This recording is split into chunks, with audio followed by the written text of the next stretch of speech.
Hello everyone and welcome to the Mysidian Legend, an FFTCG podcast featuring me, Alex Scott, and today I actually have a special guest to come along for the ride. But before I do that, I just want to mention that I do have a promo code for Cards of Ivalice. So if you're using Cards of Ivalice to buy your singles, you just have to use the promo code PORUM-PALUM-10. That's Porum Palum 10. Call now. Use that for all your singles, and you'll get a discount on your order.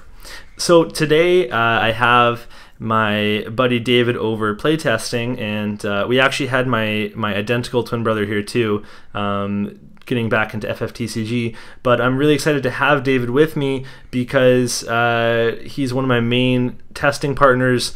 So often when I talk about testing on this podcast, it's with him who I'm testing. So David, say hey to everybody. Hey everybody, thanks for having me on the show, Alex. Excited to be here.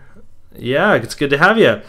So we're going to talk about our favorite cards in Opus 10 so far and kind of the decks that we are building. But before that, I'm going to introduce David to you. So David is an FF9 enthusiast. David, would it be fair to say that you are a little bit into FF9? Yeah, I mean, it was the first Final Fantasy I ever played, and keeping with the theory that everyone's favorite Final Fantasy is the first one they play, it just captured me as a child. I loved it, and I play it probably 2 or 3 times a year all the way through. That's actually kind of interesting because my favorite Final Fantasy is 4, and I've never really thought about it, but that is the first Final Fantasy that I ever played. Right. So that's kind of interesting. Okay, cool. So are you? And you're absolutely sure that your favorite Final Fantasy isn't also 4? Oof, you know, it's really, really, really tight, but 9 just pulls ahead. But when they go to the moon in 4, that was a big part for you. You like that part? It was the best part. Writing at its finest, fantasy elements. Okay, I hope they have some moon-flavored cards at some point besides Fuso, yeah. Okay, so, and you know what, one other thing I want to mention. How many FF9 decks do you currently have built? All of them. Like a number, like how many decks? I couldn't tell you because every single deck I've ever built, I've pretty much made sure to have at least one Final Fantasy IX character in it. Okay, so we're pretty heavy on it, and I think that I don't know if I've mentioned on this podcast, but David's a really good testing partner, and he plays a lot of different FF9 builds. So you basically master playing against Zidane, the 2 CP water forward that draws 2 and becomes a real pain in your behind. And so I basically, every deck I build has to have an option to break Zidane in some way, otherwise he snowballs. But it's just so interesting playing against him because he plays so much FF9 and he's refined it so much. He really is one of the best FF9 players out there. So it's a real pleasure to have you on. Happy to be here. Okay, so we're going to start off by talking about our favorite card so far for Opus 10. So this is going to be the card that we are having the most fun playing. It doesn't have to be the most powerful card or the card that we think is going to be meta-defining, but just right now, if we had to put a pinpoint in Opus 9, or 10, sorry, what is the card that we are loving? So let's get into that right now.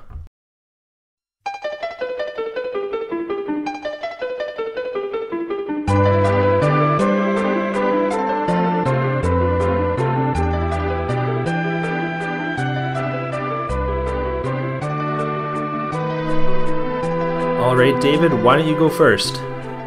Yeah, well, for Opus 10, my favorite card that I've been playing with is Gilgamesh. It's just, you can combo it so well with the deck that I've built. Like, he swings and he's bringing back Zidane, or he's swinging and he's bringing back the 1-cost Vivi, and then that's just removal, free removal pretty much. And with the build I'm doing right now, it's just really easy to get his first ability. Control 5 or more water characters, can't be broken by summons or abilities that don't deal damage. It just becomes so much easier, and you play that with the Minwu, and getting rid of them is next to impossible. Like, it's tough. I can attest to that because unluckily for you, I haven't been playing any sort of Wind Diabolo stuff to break him, so that first ability hasn't helped. But because of Minwu and Waka, he's a 10k, there's almost no way to do 10k damage unless you're running very specific summons and power-ups, so I have not been able to get rid of him. But what do you think about his cost? Like, being at 6 CP, do you see that as a significant barrier to playing him? Well, that's the two things that people are going to really hate on him for is A, his cost, and B, that he's too slow. But if you're going to hate on cards for being too slow, you're not going to play way too many good cards that are out there. Him costing 6 has never really bothered me. I only run 2. And then Water, you draw a lot of cards as well. I've never had a problem pitching 1, maybe even 2 to play Gilgamesh because if it's going to net you the value, it nets you the value, right? Exactly, and obviously, yeah, you draw a lot of cards in mono water, so you can play him easily, like you said. But then he has that built-in protection, and there are, like most decks that you see, like there's a lot of decks running Diabolos and Alexander, decks that are going to try to break that Gilgamesh, but he has that built-in protection.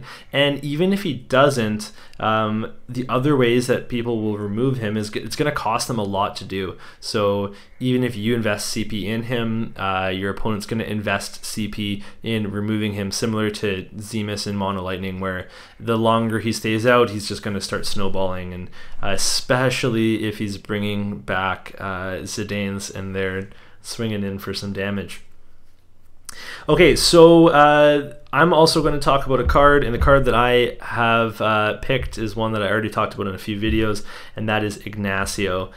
He is just super rad so far. I am having a blast playing him in any fire deck at all. He is very similar to Gilgamesh in that he will, if he lasts, he will get you a ton of value, constantly drawing you cards, and he also has some built-in protection, although it's different than Gilgamesh's. It's worse in some cases, but great in other cases. It's a little more investment. It's like you can make him cost 7 to protect him in some cases when you just play him. But honestly, I've been mostly playing him in Earth Fire, and then you use all your fight summons and your Raubons, and you just start gaining a ton of value. And I actually I had a game against David today where he just kind of stuck on board. How'd that feel, David? Didn't feel great. Not gonna lie, didn't feel great. Yeah, I think he drew my whole deck for me that game, so I kind of started to just be a little bit flamboyant with my CP expenditure. So I had a lot of fun doing that. Okay, so the next thing we're going to talk about is the decks that we've been testing and playing so far in Opus 10, and I know that I've got at least 3 or 4 decks that I've been testing, and that David has 3 or 4 FF9 decks that he's been testing, among other things. Right here. So we'll get into that next.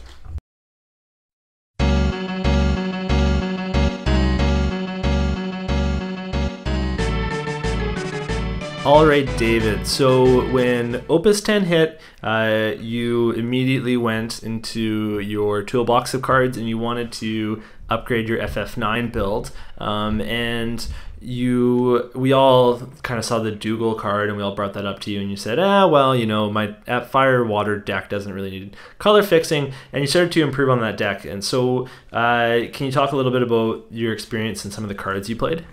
Well, it was interesting. When Opus 10 was first, like, the whole set was completely spoiled. I thought I knew exactly what cards I wanted to put in. I had gone on FFF decks, and I had just completely rebuilt it, slotted in the new cards. I was ready to go. But then after getting those cards, testing them against yourself and against everybody else, something was missing. I don't know what happened. Everything just kind of fell off. It was like, you know, sports teams, you have a Super Bowl run and you're ready to go, and then you load up thinking, oh yeah, we're ready to make another run, then somehow the wheels fall off the wagon, right? So it was time to kind of change the identity of that deck. Are you referencing the Los Angeles Rams right now? I might be referencing the LA Rams. Okay, so what were some of the cards that went in that you were like, okay, these are obviously going in my Fire Water deck? Yeah, the cards that were going to go in were the new Ash, the Ignacio, Gilgamesh, the new 1 CP Kukulane, which I think is a very underrated card for water decks especially. Yeah, I had slid them in, was ready to go, and then wheels fell off the tram. So I think that we had very different Ignacio experiences. You were saying that you weren't a fan of him. It's not that I wasn't a fan of him. It just didn't do as much for me as I thought it was going to. Because what I was thinking is, I maybe have 5 cards in my hand, swing with Ignacio, you either block or allow the damage, whichever, I win, get that 6th card, then Zidane swings. Or I can Zidane special a little bit easier, a little bit better. But I never got the value out of it. I never got the effect that I was wanting. I think that that's important to note because the list that I'm playing him in really forces a lot of value out of him, squeezes it out with some extra summons and stuff, and so that's kind of interesting to see where he'll land, especially in a mono fire deck where a lot of people are expecting to see him.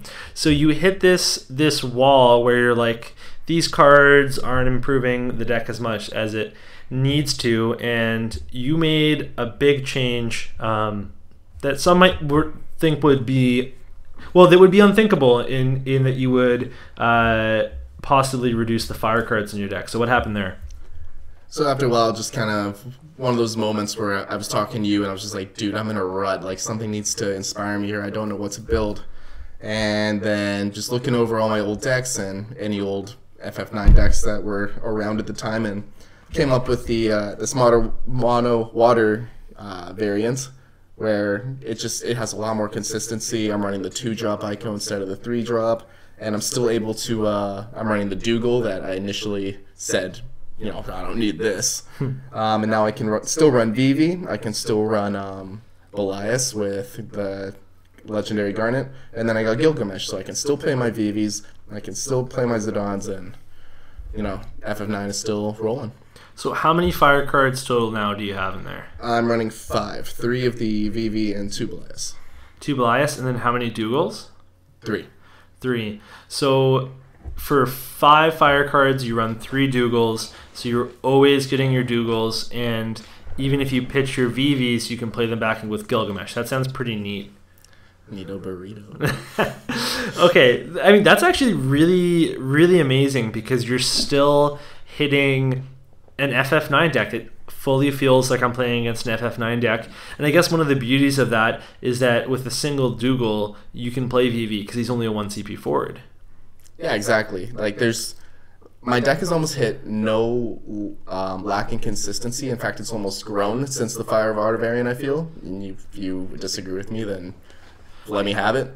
But there's just so many ways to play VV now. Like, you swing Gilgamesh and out he comes, or you tap 1, there he is. It's just, he's still coming at you. Yeah, and he's doing pretty much always 7Ks where he's hitting.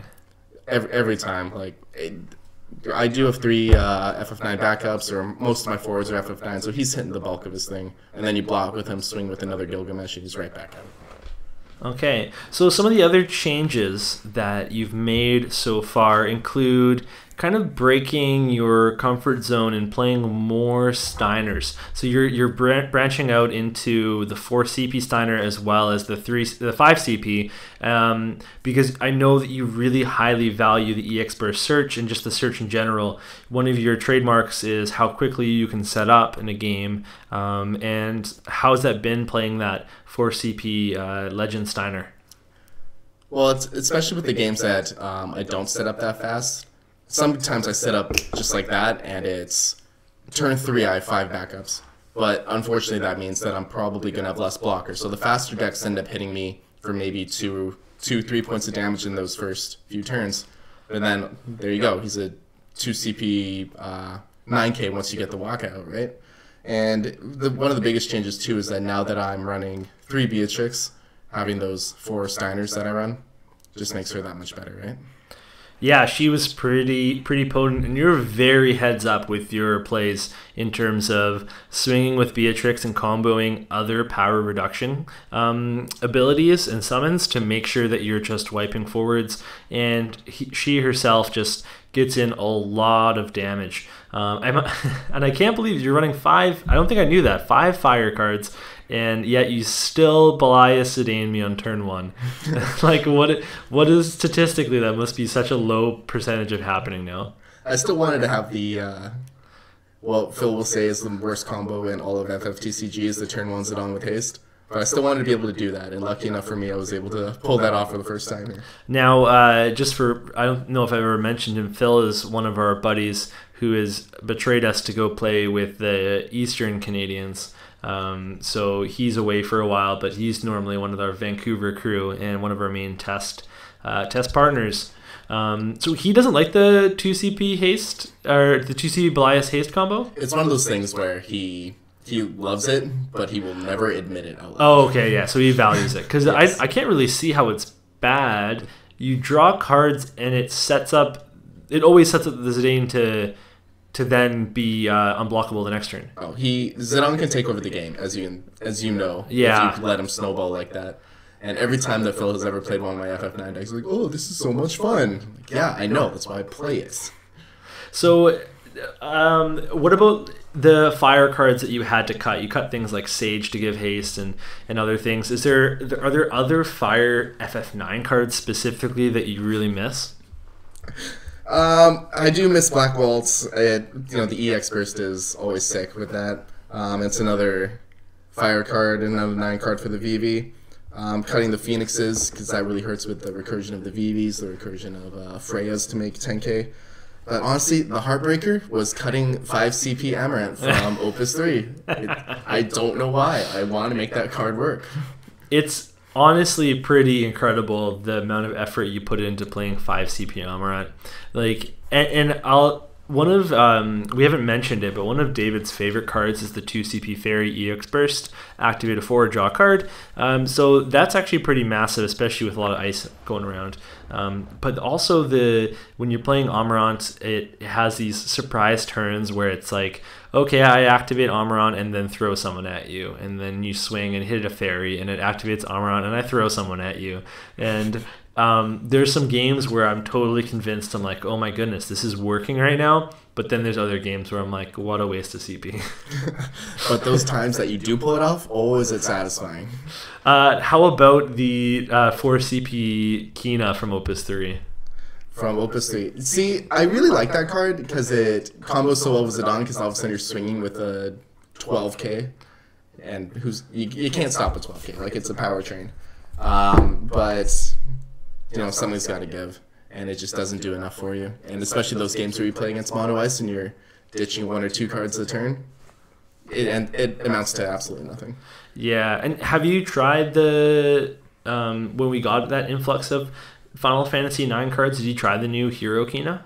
I did, but with all the card draw that Zidane does, and if you play Layla Viking, which I don't, you just draw so much, and then okay, there goes another top 5-year cards, and I already have problems decking myself out that I didn't need another reason to deck out.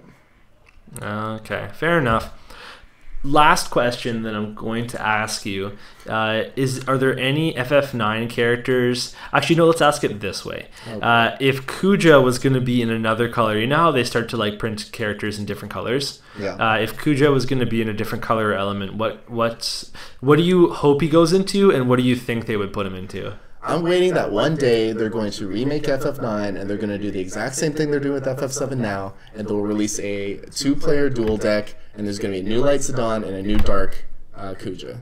And I think that would just be the sickest thing ever. I think Dark Kuja is probably that's probably pretty good. I can't even picture him in another element, but I bet it wouldn't be fire or water. I bet it would be something really, really dumb like Earth. Well, then you could play him, and your deck would just be that much better because you're playing more FF9 cards. Yeah, exactly. I mean, Earth is really starved. They have Fenrir and Atmos, and that's it. And that's it. Just a couple of summons. It's really sad. I mean, it's good for FF9 title, but that's about it. That's why Earth's struggling right now. Okay, so let's stop talking about your deck and start talking about my deck. So the deck that I mainly want to talk about is my Earth Fire Splash of Ice.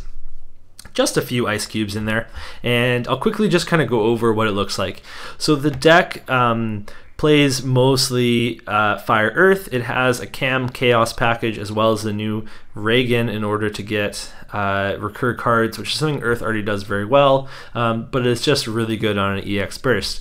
I'm also running some one-off cards, so things like a Gabranth to search. I'm running 2 walls, a couple of Vincents for removal, and I'm running 2 of the new Zuzuhisa. And I know that some people have had, some bad reactions to that card, but in testing, it's only been good for me so far, and because no one's running the counters to it generally, or they just don't have them up, and I won't play him if they have them up. He's also really easy to recur off of different cards and then just play him for 1 CP, and all of a sudden I'm playing Earth and I have cards in hand, and it's such a good feeling because I've certainly been in a drought for a long time. What's that like? Yeah, no, it's real good. So I'm also running 1 9 CP Shantoto, which if you missed the memo is a really good card, and 1 7 CP Shantoto. So that's really, honestly, I think that's a super good way to go. You can play both, and it opens up a lot of possibilities for you. I'm running Lael, Banga, Raubon, Rydia, Minor, Minfilia, all really good Earth cards. So the Raubon and as well as the Yojimbo Hecaton are all to combo with Ignacio. So Ignacio's if he deals damage to forwards or deals damage to your opponent, he draws a card. So when you play those fight summons and fight or damage backups, Ignacio draws you cards. It essentially reduces their CP cost by 2. I'm also running a Phoenix, and my fire backups are Shadow and Class 2nd Moogle, and I run 3 of those. So similar to David, I'm trying to get a couple of splash cards in. The Chaos and those Class 2nd Moogles allow me to play 5 ice cards. I play 1 Vayne, 2 Squalls, and 2 Renoas. And that's really great. Renoa just combos with everything in the deck, and Vayne helps me shut down other decks to win. In Squall, the new Squall, sorry, this is the 3CP Legend from Opus 10, is just a beast. So to round out the deck, I run 3 of the Opus 8 Legend Clouds, 2 Ignacios, and 1 Lise, making it a veritable powerhouse. A veritable powerhouse. Did you say you were running the new Bosch? I am not running the new Bosch. Well, now that you have card draw in your deck, yeah, did you think about it? I definitely did, and it's kind of interesting because I was actually going to ask you about that too, if that was on your list to build Earth Water, but we'll get into that. Mm-hmm. So what I was thinking is that it's great. It would pretty much always be a Brave, and it might even get a power boost. I just don't think I would reliably get to his 7 card thing. I think that he needs to be played in Water with card draw to get to there. But it is certainly very, very tempting, and I just love Bosch as a character. So that's as a homer pick, he's very tempting. I mean, hot take, he's the best character in Final Fantasy 12. Yeah, he's competing with Balthier there, so they're both pretty good. It's certainly not Vaughn. It is certainly not Vaughn nor Pinello. Okay, so I've talked for quite a bit. So what I just want to say is that the deck is pretty progressive, but at the same time, proactive, but at the same time, it has a ton of late game opportunities. Lise, Cloud, Squall, Cecil all get better the more damage you take, so you can come back in a big way in the late game. So first, what we want to do is we're going to ask David how he feels about the deck playing against it so many times now. Honestly, it's a scary deck. I know that you've been trying to make mono Earth work, and I think you've kind of accepted that it's kind of a bit too slow for the current meta, so now you've moved on to Fire, and I think it's doing really well for you with Ignacio. I think that's the perfect deck for it. Being able to do damage to things right off turn 1 with Hecaton and Yojimbo and all that stuff.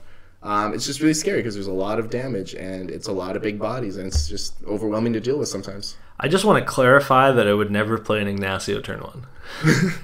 On the first turn you play him, excuse me. Yeah, it kind of turns him into... give him haste. Put down a stage. Ditch your hand. Yeah, it's like pseudo haste. It's removal. It's even better than haste. It's removal and card draw all packed into one tight, neat little present, and Ignacio hands it to you and says, "Happy birthday." Okay, so anything else you want to mention about the deck? Is like we played a few and you won some, I won some. Anything, any of the new cards? I also run the 1 CP Titan and things like that in there that you want to comment on. Honestly, I'm a big fan of your deck building. You have a very distinguished style that is just so polished. That's the word I'm going to use. It's so polished. You ramp up perfectly. You match play with whatever deck you're with, and it's just always a grind. Even when I'm playing, like, I'm trying hard to aggro you out, and you just match me 1 for 1. And this deck just kind of matches that perfectly because there is ping, there's fights, we have our eternal fight between Zidane and Noctis, which I ended up winning because you pulled it for the backup Noctis. But it's a really fun deck, and I think the more you polish it and kind of make it work, it's only going to get better from here.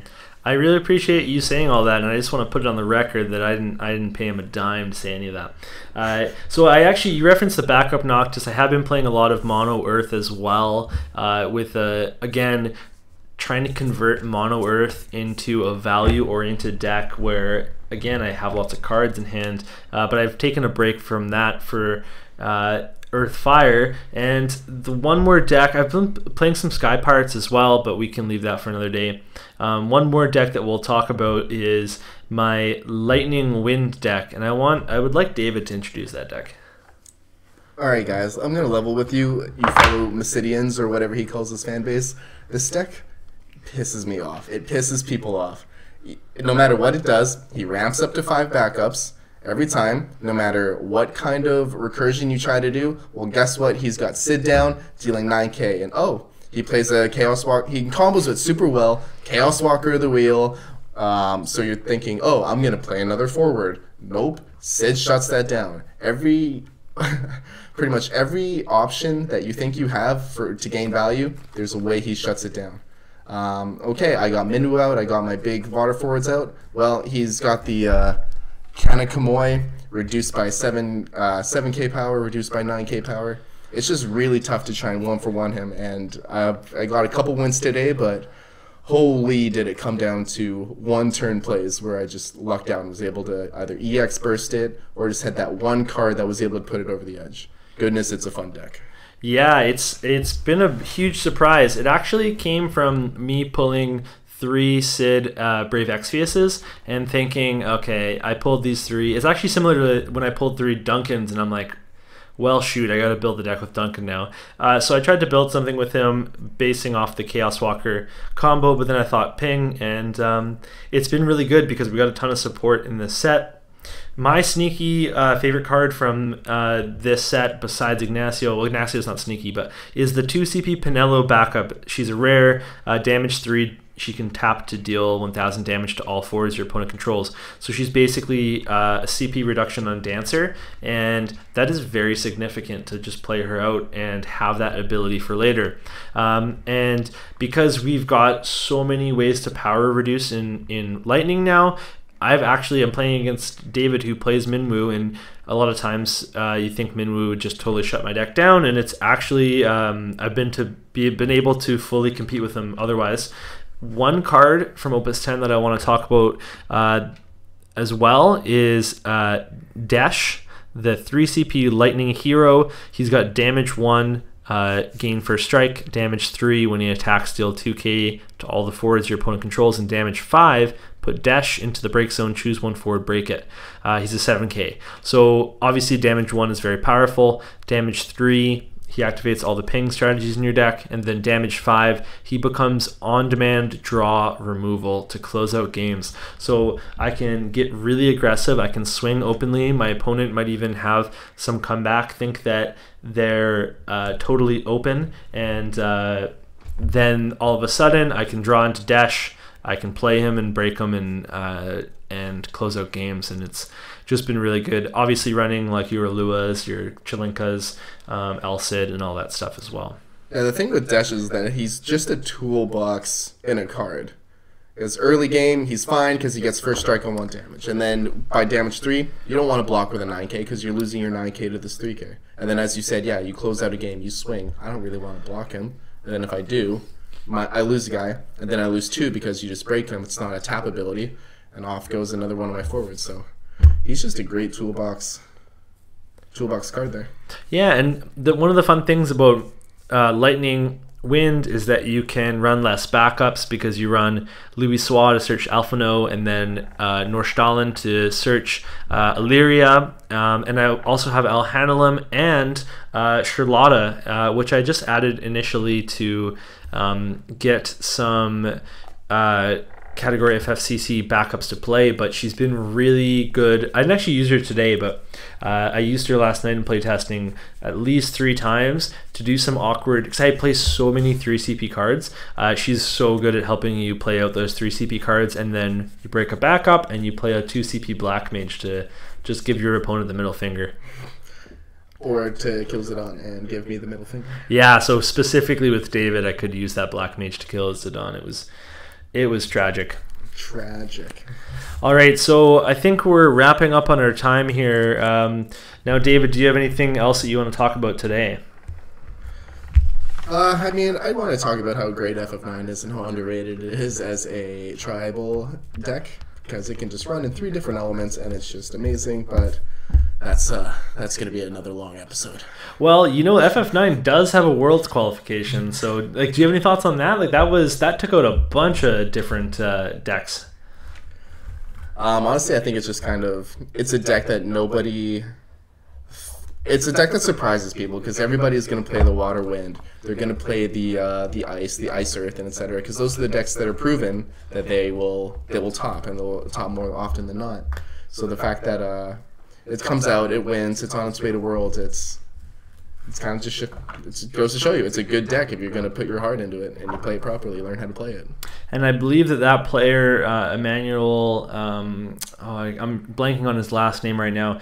I think he is also an FF9 player, and that is a deck that he's played a lot of, and it's not something that he just picked up and played. I think that often, honestly, when I see people posting about it, it seems like playing FF9 is a labor of love.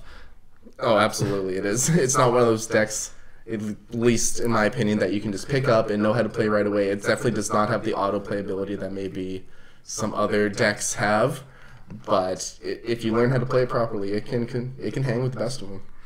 Yeah, and I think not just for playing, but for building, there's a ton of different choices that you can make when you're doing the deck building. There's just so many different packages, so it's interesting to see that you found one that seems pretty powerful. So I think we're going to have to do another podcast after our first locals so we can talk about how all of these decks went and kind of go from there. Sounds good. Okay, well, we're going to wrap up here for this week. So I just want to say that you can read my articles at themysidiapost.com, and you can also check me out on YouTube at the Mysidia Post. So go ahead and throw me a like, sub on YouTube. Just smash that like button. Yeah, shill out to me, please. And don't forget to check out Cards at Uly's for all of your FFTCG needs. That was Porum Palum 10. Call now, Porum Palum 10. Porum Palum 10. Kind of the infomercial thing I'm going for right now. And then, of course, I always thank FF Decks because they are rad, and I use that site more than a healthy amount. And it's probably why I run out of data on my phone every single month. Okay, so we're going to say goodbye now. Thank you so much for listening. And David, say goodbye as well. See you guys. We'll be back. David, can you say goodbye, Mysidians? I can't. I can't. How about goodbye, Lunarians?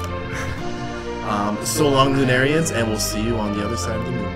Okay, goodbye, everybody, and we'll see you next time.